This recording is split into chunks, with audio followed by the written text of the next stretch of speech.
আসসালামু আলাইকুম।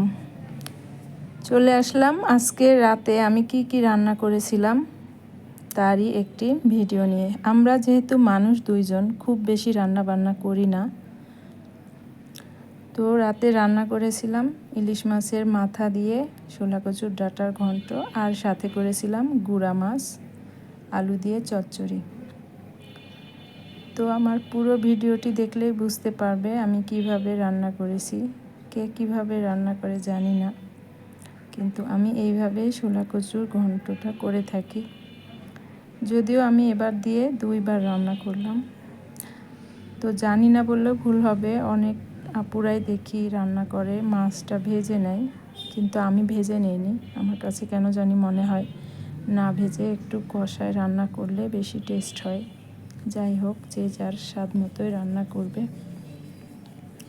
তো আমার ভিডিওগুলো যদি ভালো লাগে কারো কাছে, তাহলে অবশ্যই আমার চ্যানেলটাকে সাবস্ক্রাইব করে দিও।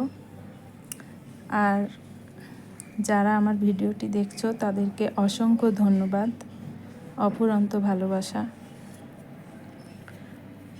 আর এই তো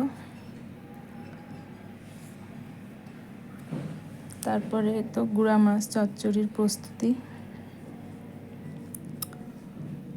গুঁড়া মাছ সাধারণত হাতে মেখেই বেশিরভাগ রান্না করা হয়, কিন্তু আমিও হাতে মেখেই করেছি, কিন্তু একটু ভিন্ন স্টাইলে হাতে মেখে নিয়েছি।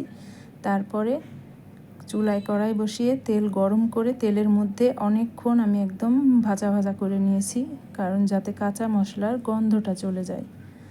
তারপরে পরিমাণ মতো পানি দিয়ে গুঁড়া মাছগুলো ছেড়ে দিয়েছি, দিয়ে কিছুক্ষণ রান্না করে উপর দিয়ে একটু বিলেতি ধনেপাতা ছড়াই দিয়েছি। ধনেপাতা অবশ্য আমার বেলকুনিতে টবে লাগানো। তো ধন্যবাদ সবাইকে।